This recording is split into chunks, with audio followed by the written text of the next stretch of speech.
My name is Berenice Pan. Thank you all for joining us this afternoon. We have the team from Teaching and Learning today with us.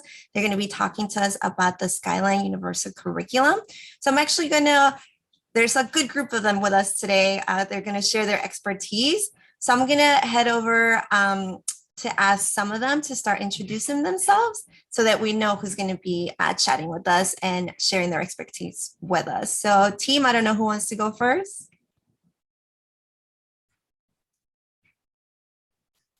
I'll jump in. Hi, everyone. I'm Jane Fleming. I'm the Director of Literacy for Chicago Public Schools.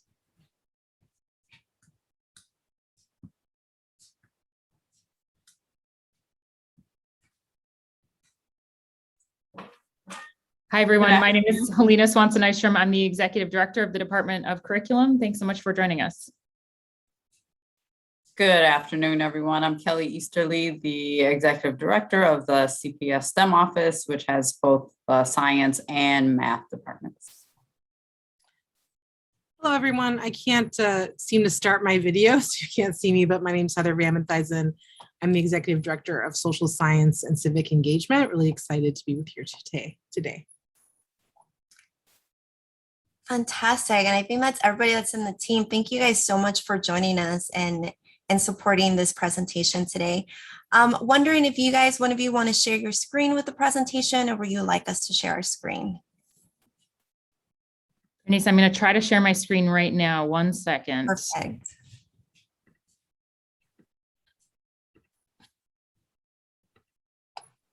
If not, do you mind if I just share the presentation with you and you can share your screen? That might be quicker. Yep, I have it. Okay. All right.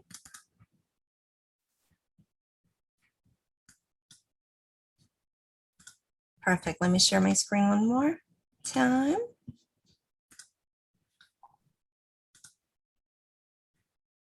And here we go. We're all set. Just let me know when you want me to move forward. All right. Thank you so much. I'm sorry about that. I will run through the slides. We really do want to create time to answer any questions that you have. So if you can just move forward a couple slides.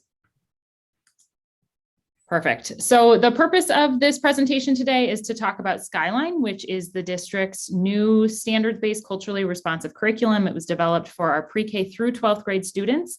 And at this time, it is available in English language arts, mathematics, social science, and then 2 world languages, Spanish and French. And in this conversation, we'll talk about how we developed it and how we can continue to improve it and continue to build additional courses in additional content areas as well. You can go to the next slide. All right, so we want to start by just talking about the background of why we chose to develop Skyline in the first place, voices that we were hearing from teachers and families and students. So in 2019, a couple of years ago, we did a survey of over 500 CPS teachers, and we asked them, does your school currently provide curriculum in the area that you teach? And as you can see from this slide, almost 50% responded, no, our school does not provide these resources. So 46.2% of those teachers said, no, we don't have those resources. Next slide.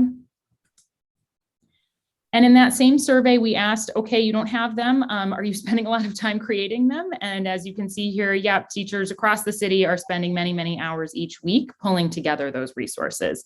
We also asked, is this something that you want the district to provide? And as you can see here, over 85% agreed or strongly agreed that curricular resources is really something that the district should be providing.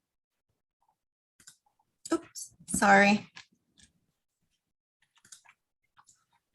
Sorry, guys, here we go. No, this slide is just to say that we knew that that was happening on a local level. We heard from teachers from that survey that they wanted resources, but we were also validated based on what we were hearing from national studies. So this is just a blurb from a national study that was released in 2018.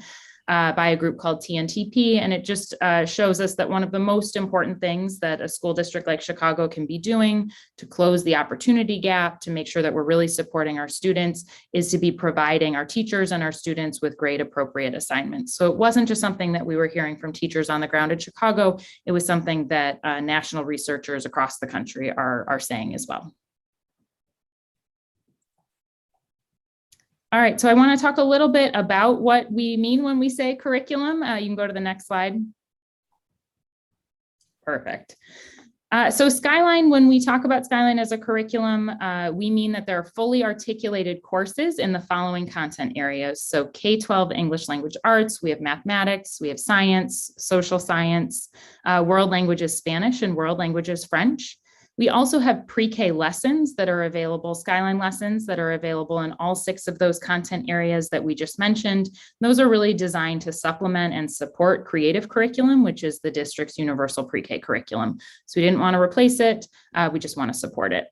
In addition to those 6 content areas, we have guidance documents, course level guidance documents for 90 courses across arts disciplines, so visual arts, music, dance, and theater.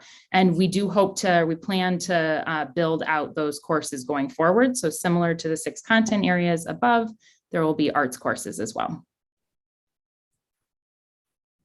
And then when we talk about a fully articulated curriculum, we really want this to be a one-stop shop for our teachers, our students, and our families. So Skyline includes all of the following resources. We don't have to run through all of them, but that means that we have scopes and sequences, we have course routines, unit plans, lesson plans for teachers, really all of that teacher-facing guidance. But in addition to that, a lot of student-facing guidance as well. So mini lessons, lesson level supports for diverse learners and English learners, a lot of Chicago-based learning examples, as well as assessments.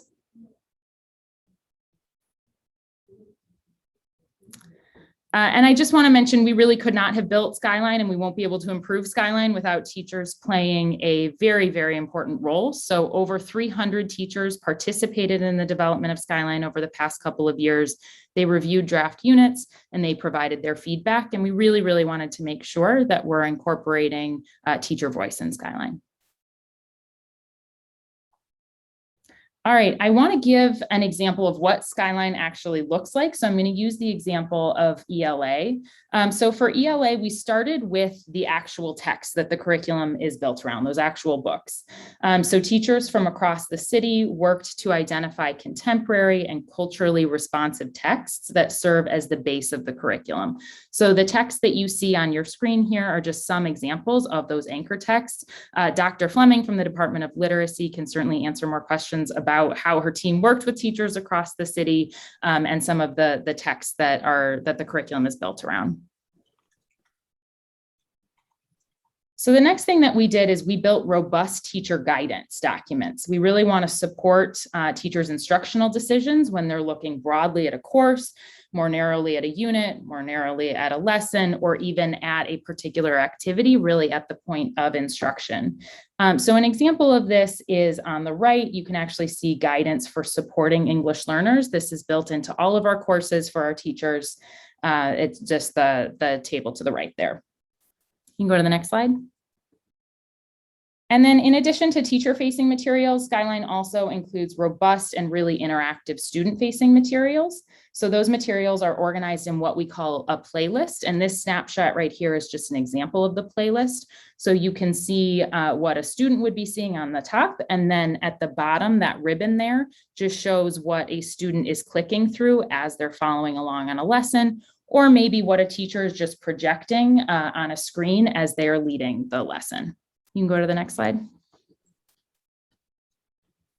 And playlists actually allow us to do a few really important things. Mainly, they allow us to create routines and really organize all of the materials at the point of use. So we don't want to replicate what at least my Google Drive looks like, which is a bit of a mess. There are documents everywhere, or sort of a traditional locker or a traditional backpack where you have a worksheet that a teacher provides at the beginning of the school year, and then it's stuffed in the locker or stuffed in the backpack. We want this to be really, really easy for students. So anytime they need a worksheet like the one on the screen in the middle, it's available built into the playlist at the point of use. Or if a teacher is asking them to reference their social and emotional learning anchor chart, which you can see at the bottom right, again, it's available for students so that they can pull that up really easily. You can go to the next slide. So I want to end briefly before we turn it over to questions. I want to talk about future opportunities. So the next slide We just want to be clear that Skyline is freely available for all schools, but it really is the local school's decision about whether they want to adopt Skyline or not. We're leaving that up to school leaders, but it is freely available. And the plan is that Skyline will improve year after year. So for schools that choose not to adopt Skyline in this first or second year, we want to know why, and we want to make it better to make sure that it is fitting their needs. And you can go to the next slide.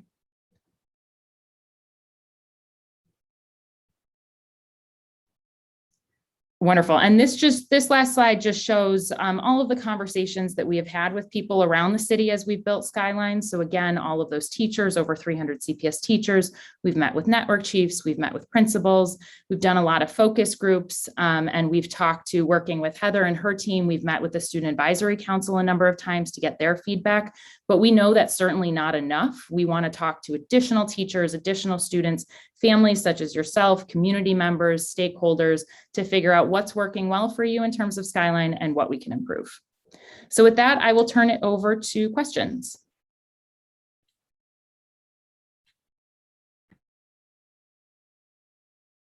So I'm going to stop sharing just so we can see each other. I can see you guys. So I'm going to give the parents that are joining us, time to figure out some questions that they want to ask. But I do have some questions as a parent who my child is in 7th grade. As I mention him every time we're in one of these sessions, my munchkin. So Dr. Fleming, we showed a slide about some of the books that were chosen. Can you talk a little bit about what was the process for choosing books? I know something you guys shared was there were some of them talk about culture and things like that. So how do we go about, or how did you guys go about selecting some of those books? That's a great question, Bernice. Thank you. Hi, everyone. Again, yes, we're really excited about the text selection in the English language arts curriculum. We built Skyline thinking about the research behind the kinds of texts that will help students develop advanced literacy skills. And so we wanted to have an array of really rich, diverse, and engaging texts for students to be working with over the course of the year. The Skyline curriculum is organized in units of study that are grounded in what we call an essential question. So a question that really is designed to get students reading, writing, thinking, and talking a lot to sort of explore an essential question that we think will be interesting and important to them. And then in conjunction with that, we've built text sets, so collections of texts of all kinds. Both it includes print books like the visuals that you've seen here, as well as audiobooks and podcasts and poetry, just a variety of texts of all kinds to help students explore that essential question with a variety of texts. In addition to that, it was really important to us to include what we refer to as a balance of mirrors and windows. So we wanted to have plenty of text in the curriculum in which students could find themselves, their families, and their communities represented and valued. This is really important for students to feel that school is for and about them, but also there's a strong research base that suggests that this is really important for interest and engagement. It's really important for reading accuracy and fluency, as well as for depth of comprehension. So we wanted to make sure that there were plenty of mirrors in the curriculum. We also want to ensure that there are plenty of what we refer to as windows, sort of books in which students can get exposed to the wider world, that tap into their interests, that expose them to different kinds of ideas and help them to develop really a global worldview.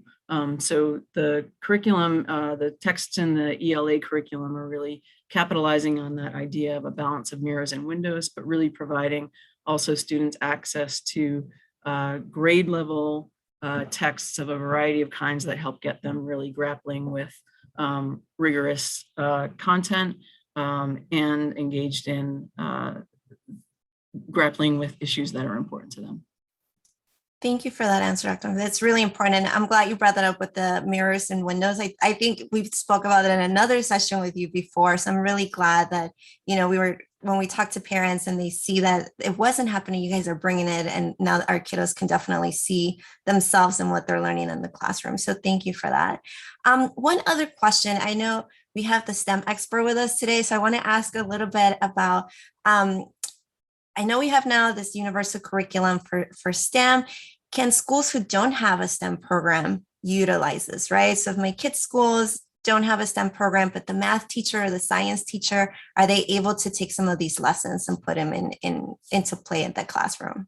Oh, 100%. Thank you for that question. Absolutely. So the math and science curriculum adopted by Skyline are both designed to help us reach our vision of having STEM capable graduates coming out of Chicago Public Schools. Just in the world that we live today, no matter which job pathway students choose when they graduate, either to go right into the workforce or to go into college, there are certain sets of skills or STEM skills that they will need. So both the math and science curricula are designed to help students develop those skills. So that they do have problem solving abilities. They can look at complex problems, out in the world, in the workplace, and apply a specific methodology so that they can solve those problems. We also want them to have, analytical skills so that they can look at trends across various aspects of their life. And also just asking questions like the curriculum, both in math and science. We really want students to be curious and wonder and just be able to have the complex skills, have the skills in order to be able to solve and find answers to the questions that they have in the world. So our approach is primarily through what we call productive struggle. I'm sure many of us, when we were in school, particularly in math, we learned our times tables, we learned a certain set of formulas, and we were told to just memorize this and apply it and do as the teacher says to do. We are going away from that for the most part. And it is going to take a lot of trust building between both the teacher and the students, because the students are going to want the right answers from their teachers and just tell me what the answer is. And our teachers are going to say, we'll get there, but what do you think? How would you go about solving this problem? So that we are just reinforcing the genius in our students and that they already come equipped with the skills to be problem solvers. And it's just the teacher's job to facilitate pulling that out and helping them discover their own methodology and ways of solving problems so that they can carry that with them when they graduate. For sure. Thank you for that. And I think even for us as parents, I know when I help my kid in math, you're right. I learned that this is how you do it. And my mom could be like, no, mama, that's not how we're doing it now. And I'm like, this new math, what's going on? So I think it's definitely a good thing for us as parents to get in that mindset too, right? That it's a process, we're going to learn together. And that's what I told him, like, mommy doesn't know, teach me how you guys did it. And then let's look it up, right? Because I had no idea what he was talking about. So thank you for that. And for parents, keep that in mind as your kids are coming home with those homeworks or questions, right? That it's not like when we went to school, you were super right. Like, it's like learn your timetables, memorize them. Now we're actually having our kids think about it and think of that process. So really appreciate that. Another question that I have, and I don't know who can answer this. You guys were talking about, the platform of this universal curriculum. I know all of our kids, I think in most of our schools are in Google Classroom, right? So I think that's something that parents might want to know, like, how does that work with Google Classroom? Is it easy? Can we as parents, I know I get the weekly updates of my kids' Google Classroom and what they were doing. Is that something that interacts with this, or how would that work? Absolutely. So Skyline was built on interconnected platforms and systems that play different roles. And the learning, what we call the learning management system, it's where you get assignments, it's where you submit assignments, is Google Classroom. We want to make sure that it's a product, a platform that people are already familiar with, whether it's our families, our students, or our teachers. So Skyline lessons will be pushed directly to Google Classroom, where a student can log in and then complete it. Similarly, an assessment could be pushed directly to Google Classroom where it's completed. Fantastic. And that's good to know. Like I said, as parents, I know last year they signed me up for, as a parent, Google Classroom, and I get that list of this is what your kid is doing, what here, has completed, what needs to be completed. So that's useful for us as parents to see what they're doing and then figure out how we can help our kids. On that same note, I think, for schools that are using the curriculum or who choose to use the curriculum this year, what are some tips that you guys can give parents if we know that the kids are using it? Is there somewhere that we can go and kind of see a lesson and how we can help them or yeah, something like that? Like, how do we as parents support the kids if they are using the universal curriculum? We are actually building out a lot more communication that will be family friendly about here's what Skyline includes, here are the resources, as well as training opportunities for families who actually want to dive in, use their student logins and see the resources themselves, or select additional activities for their students to engage with. So we will have a lot more family facing resources and communication in the next few months.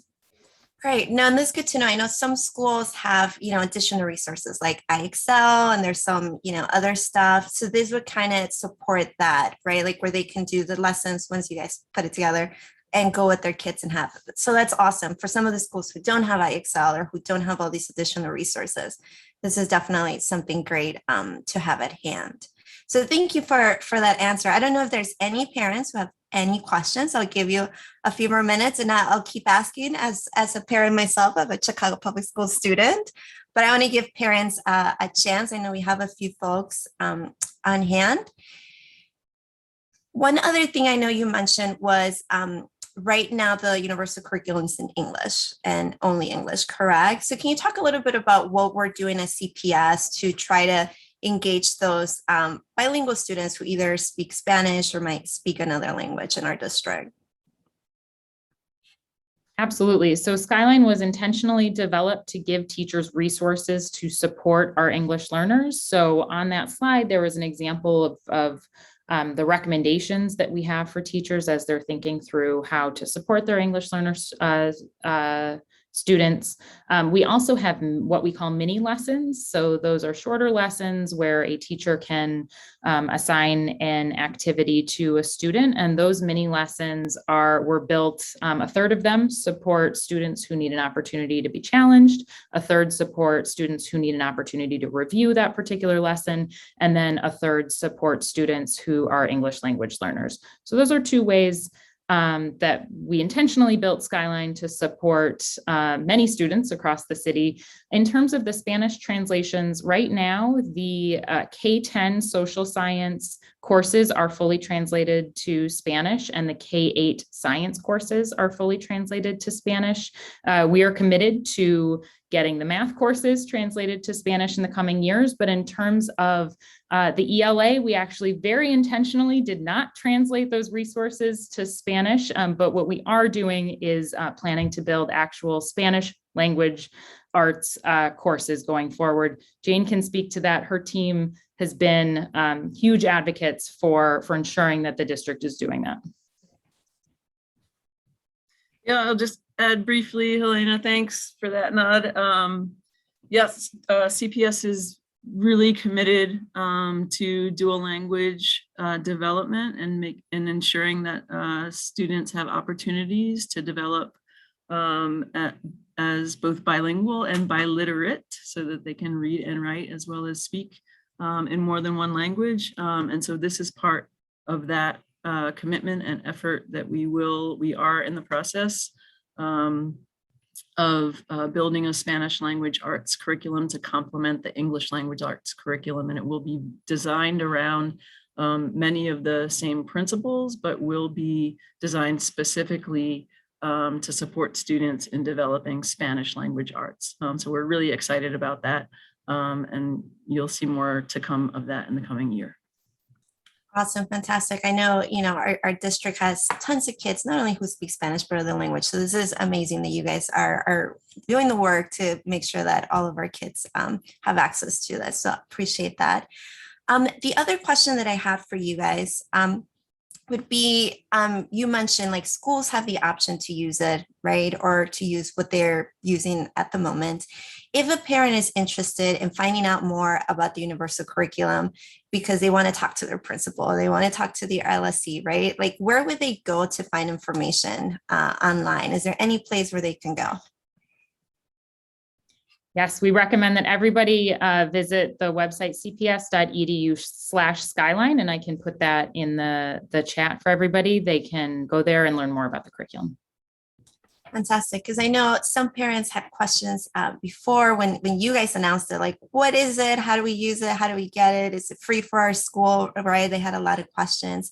So for all the parents who are with us and who might be watching this later on, go to the website. We'll have it in the chat, and then we'll put it on the link on our YouTube channel so that you can take some time, read about it. And if you want to talk to your principal about bringing it in, why, you don't have it or things like that. I think it's really good for parents just to be informed and to see everything that the district has to offer. So I encourage everybody to go to the website and really check it out and read and ask questions. I think that's how we learn. Right? We're talking about staff asking a lot of questions and making sure that we develop and get those juices flowing and making sure that we know what we need at our school. So I really appreciate that.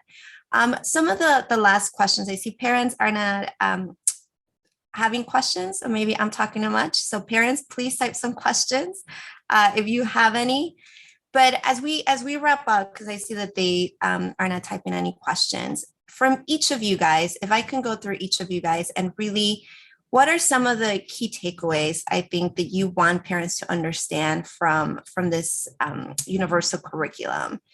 You want them to know that how it's going to help them, or what are some of the just key takeaways that you guys think parents should know about what CPS put together for all of our teachers and staff to use at our school? So I don't know, Dr. Fleming, if you want to go first, and then we'll go down the line. Sure, I can jump in. I think that one of the things that's most exciting to me that I want parents to know about, and other family members, is that Skyline was designed specifically for Chicago students. So this is a standards-based, research-based curriculum, but it is also a contemporary, culturally relevant curriculum for today's students. And we've really sort of tried to tailor the Skyline to capitalize on the cultural and linguistic and just broad diversity in our wonderful city. And so, one of the things that's most exciting is that this is not a generic curriculum. It's been tailored to really capitalize on the Chicago context. There are a lot of units that draw on Chicago authors, that tap into things that are happening across the city, contemporary issues that students will be familiar with, local authors and illustrators. There are some student writing from Chicago Public School students that's included as mentor text. So it's just really exciting that we've designed this specifically with our students in mind. And we think that teachers and students will recognize that right away. And we hope that family members do too. Awesome. No, thank you so much for that. And it's amazing. You guys have some student writing in there. That's great. Thank you so much. Elena, I don't know if you want to go next. Yeah, just to build off what Jane said, I would say Skyline belongs to Chicago families. So it was intentionally built to be improved. The resources, the digital nature of the resources, the platforms that they're built on were built to be improved. And we are going to spend the next year collecting information, collecting feedback, and really committing to improving it over time. Fantastic. Thank you for that. And it's good to know for us as parents that this is not something that just happened and it's done, that you guys are improving on it or going to continue to work on that. So that's really amazing. Thank you for that. Kelly? Yep, I echo what Dr.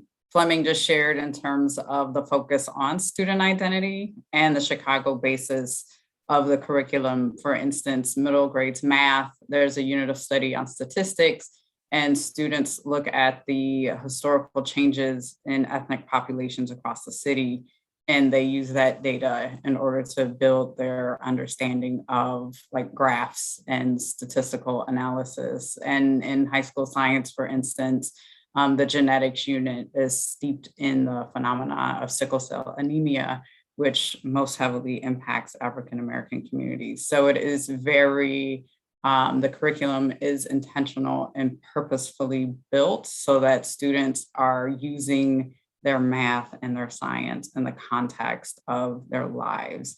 And there are opportunities for them to bring their own experiences and perspectives into the classroom. So we're so excited about it. Amazing. No, thank you. And I think you just put how that all connects. So that's amazing how you guys are doing that. Heather, I don't know if you want to chime in and. Sure. So I think one of the most important things that Skyline will offer to the district is an opportunity to elevate and center social science as the core subject area that we desperately need, especially today. So I think when we think about the social, political, environmental, and economic challenges that our families in Chicago face that are so important to our students, that the curriculum provides an opportunity for students and families to learn about, to engage in discourse. But I think most importantly, what we aim to do is that the curriculum creates opportunities for students to elevate their perspective and to center their own lived experiences in their learning. And so when Jane mentions that the curriculum is designed for Chicago students, the social science curriculum is intentionally designed to not only center the communities and histories of Chicago and the diversity that lives in Chicago, so multiple biracial, ethnic, and different considerations of the families and communities that comprise Chicago are represented in that curriculum. So how do we help students to engage in not only learning about that, but connecting to it with their own lived experience, and then finally applying that learning in meaningful ways by taking informed action on issues that they care about. So young people, whether they're in kindergarten or 12th grade, that they're taking what they're learning and applying it in meaningful ways to build agency and empower them to improve their community. So the curriculum is not just about learning about the world, but reading the world and then impacting the world. And I think that when it comes to social science across the country, that Chicago is leading the way in that area, and excited that more schools will have opportunities to use curriculum to help students have more opportunities like that.